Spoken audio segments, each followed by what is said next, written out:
मैं सफ़र में था, मैं सफ़र में हूँ, मुझे कुर्बतों की खबर कहाँ।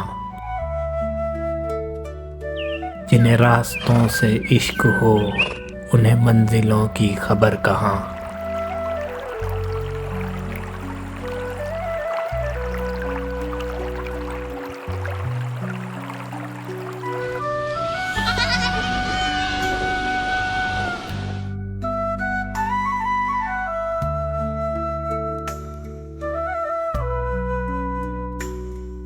पहाड़ों का सफर आपकी थक चुकी रूह को जो सुकून बख्शता है, उसे लफ्जों में बयान नहीं कर सकते, उससे सिर्फ महसूस किया जा सकता है। मैं हूं रहाल और आप देख रहे हैं नॉर्दर्न पाकिस्तान सीरीज का एपिसोड 2। आपने देखा पिछले एपिसोड में कि हम यहाँ सिरीपाए पे कैंपिंग कर रहे थे, तो रात हमारी बड़ी पुरसुकून गुजरी। थोड़ी डरावनी ज़रूर थी, लेकिन मज़ा आया। छोटा सा कैंप था, उसमें हम 8 लोग एडजस्ट कर रहे थे जैसे जैसे। लेकिन अब सुबह होते ही भूख लगने लगी, तो कुछ और सराउंडिंग में था नहीं, कैंपिंग साइट के आसपास कुछ भी नहीं था। तो हमने अपना स्टोव निकाला और कुछ मैगीज़ के हमारे पास पैकेट थे, हमने वो निकाले, उन्हें बनाया और स्नैक्स और मतलब रिफ़्रेशमेंट टाइप का हमने किया और हम रवाना हो गए किवाई के लिए।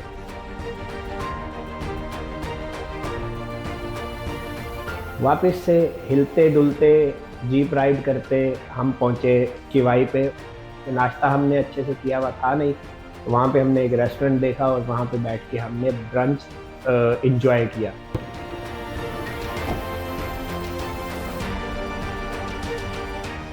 अब अगली डेस्टिनेशन हमारी बेसल थी, क्योंकि वहाँ हमें शाम होने से पहले पहुँचना था। गाड़ी में सॉन्ग्स एंजॉय करते चिल करते हम जा रहे थे और अचानक से पता चलता है कि बारिश शुरू हो गई है। तो थोड़ा सा डेंजरस भी माहौल हो जाता है, क्योंकि ड्राइव करना पहाड़ की एज पे गाड़ी उस टाइम पे आपको थोड़ा सा डर भी लगता है, लेकिन उसी के साथ साथ जो मौसम आपको खुशगवार लगता है बारिश की वजह से, वो एक्साइटमेंट भी होती है। तो आप 2 तरीके के इमोशन लेकर हम अपना सफ़र जारी रखते हैं। ये वादियों का सफ़र हो, बूंदाबांदी हो रही हो और ठंडी हवाएं चल रही हो, तो हम पाकिस्तानियों के ज़हन में एक ही चीज़ आती है, यू आर राइट, चाय।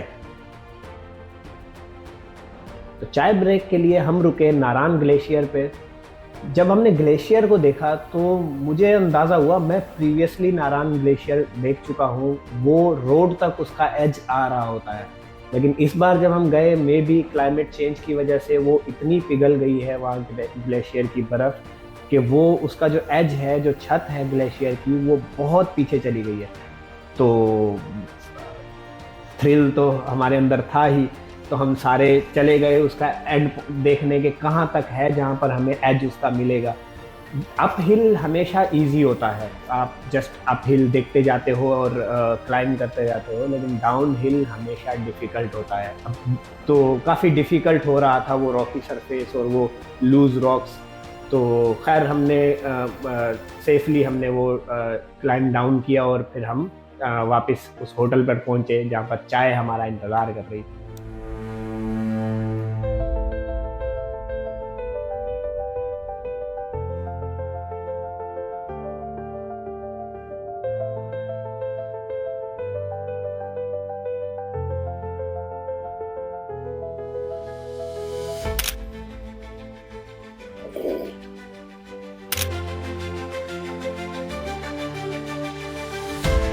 ज़्यादा वक्त बर्बाद किए बगैर हम रवाना हो गए नारान के लिए।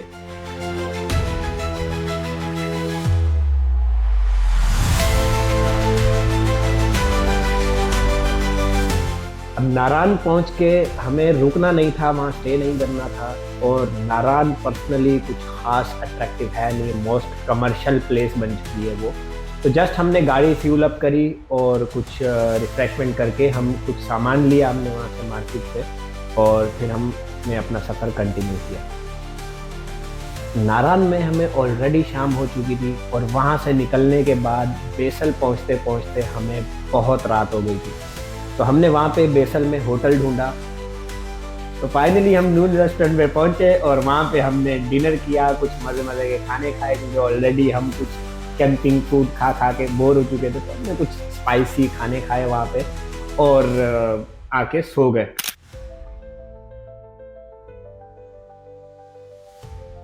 नेक्स्ट डे फ्रेश उठने के बाद हमने तैयारी पकड़ना शुरू करी ट्रैकिंग की, जो कि हमारे इस ट्रैवल की, इस पूरे जर्नी की हाईलाइट होने वाली थी और सबसे ज़्यादा टफ ट्रैक होने वाला था।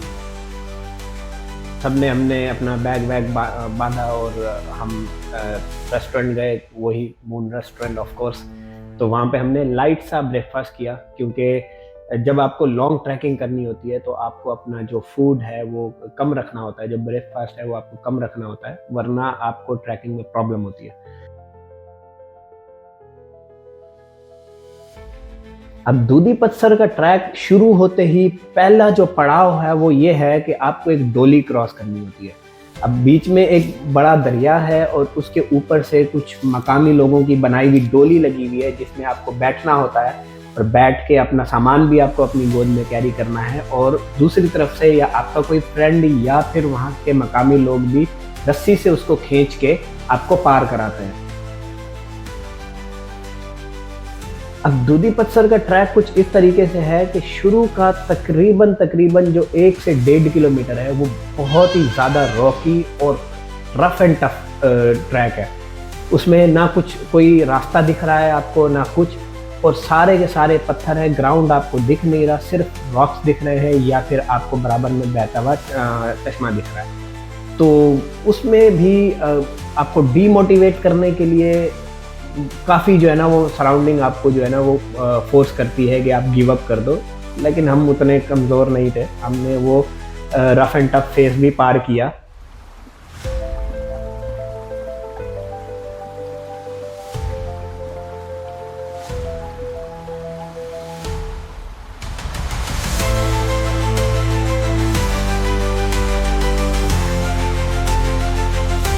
जो स्ट्रेंजर हमें मिले वो बेसिकली फैसलाबाद से थे और उनसे थोड़ी गपशप हुई और उनसे हमने एक्सपीरियंस भी लिया आगे का।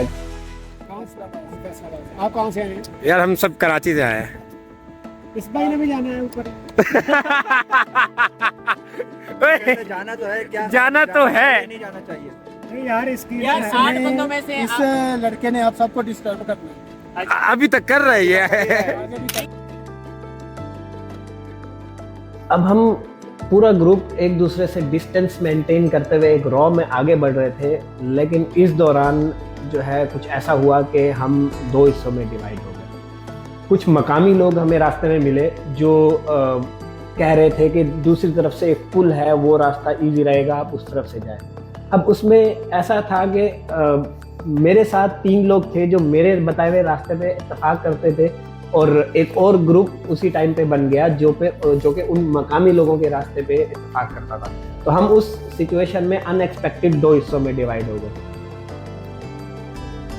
अब जिस रास्ते पे हम निकले थे उस रास्ते पे स्टार्टिंग में ही जो रिवर हमारे साथ चल रहा था उसको क्रॉस करके दूसरी तरफ जाना था, और बीच में कोई पुल वगैरह नहीं थी।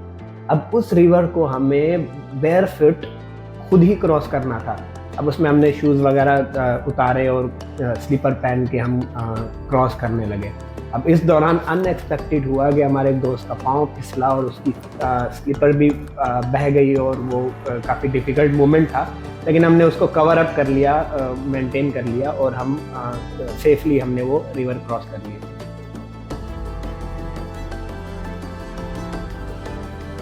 दिल के अरमासों में बेसल वापस आएंगे, चप्पल उठा लेंगे। अब रिवर क्रॉस करते ही हमें एक इंसान दिखा जो फरिश्ते के रूप में हमारे सामने आया, ऐसा कि वो बेसिकली घोड़े वाला था। अब सामान हमें उठाना, और एक मेरे साथ छोटा भाई है जो चल नहीं पा रहा है, तो इस तरीके का जो हमें डिफ़िकल्टी फेस करनी पड़ रही थी, और उसमें हमें एक घोड़े वाला दिखता। तो पहली फुर्सत में हमने तो उसको हायर किया। उसने कुछ नेगोशिएट किए प्राइस, लेकिन जो नहीं भी किए तो हमने उसको हायर कर लिया। अब हमने 2 घोड़े हायर किए, एक पे हमने अपना सामान पूरा रखा और दूसरे पे मैंने छोटे भाई को बिठाया और हमने सफ़र बाकी हमने ईजी होके ट्रैकिंग स्टार्ट करी।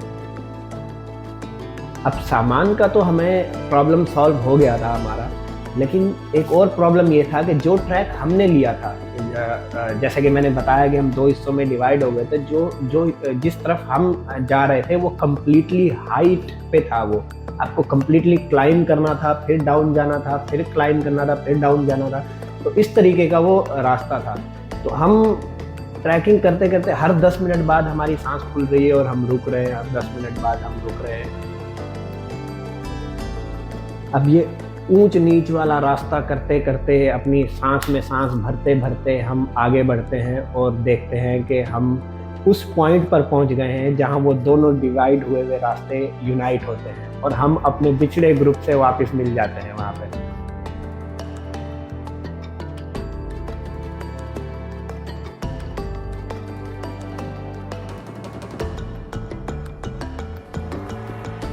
अब हमारी टीम को यूनाइट हुए अभी कुछ ही टाइम हुआ था, कुछ ही सफ़र हमने एक साथ कंटिन्यू किया था और देखते हैं कि सामने एक बड़ा सा ग्लेशियर है जिसको हमने ऊपर से क्रॉस करना है। अब वो ग्लेशियर ऐसा है कि उस पर हमारे पैर, हमारे शूज़, हमारे ग्रिप ही नहीं कर रहे। तो हमारे पास जो हाइकिंग स्टिक थी उसका सहारा लिए हम वहाँ पे क्लाइंब करने की कोशिश करते हैं। और इवन दो कि जो बंदे हॉर्स राइड कर रहे थे उनको भी घोड़े वालों ने उतार दिया और उनको भी बोला कि आप खुद बेयरफुट क्लाइंब करो और इसको पार करो, उसके बाद आपको वापस राइड करने को मिलेगा। तो खैर हमने एक दूसरे को पकड़ा और एक चेन बनाई और हम कोशिश करते गए और हमने वो ग्लेशियर पार किया। वो इतना स्लिपरी ग्लेशियर था, जब हमने उसको क्रॉस किया तो हमें उसका नीचे का व्यू दिखा कि वो पूरा होलो था।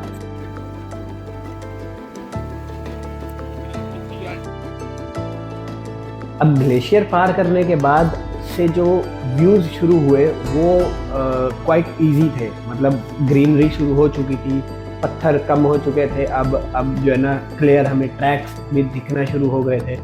लेकिन जो पीछे जो ग्लेशियर से पहले का जो ट्रैक था उसने हमारी जान ही ख़त्म कर दी। लेकिन उसके बाद हम पहुँचे करते करते इस पूरे 18 किलोमीटर के ट्रैक में बीच में एक पड़ता है तकरीबन 10 किलोमीटर के बाद अयूब होटल। वो बेसिकली एक बस्ती भी है, वहाँ पे लोकल्स भी रहते हैं और वहाँ पे एक होटल भी है, वहाँ पे आपको खाना भी मिल जाएगा, कैंप भी मिल जाएगा स्टे करने के लिए। अब अयूब होटल से आगे तकरीबन 8 किलोमीटर का डिस्टेंस है। जब हम वो कवर करने गए तो हमें ऑलरेडी अयूब होटल पे ही शाम हो चुकी थी। तो उसके बाद से जो है वो अंधेरा हो गया और बिल्कुल कुछ नहीं, सराउंडिंग में कोई लाइट नहीं थी।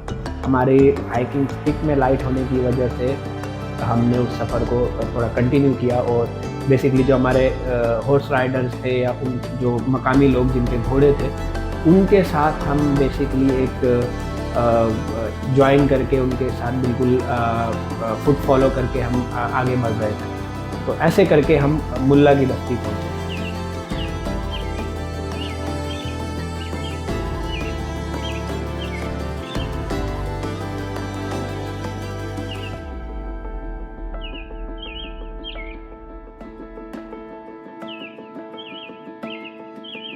अभी हम हैं मुल्ला की बस्ती में और यहाँ से अब हम जाने वाले हैं खुदी पसट लेक के लिए। लेकिन उसमें ऑलरेडी ये वीडियो इतना लंबा हो चुका है तो उसको हम डालेंगे नेक्स्ट वीडियो में और वेट कीजिए नेक्स्ट वीडियो का। तब तक के लिए गुड बाय।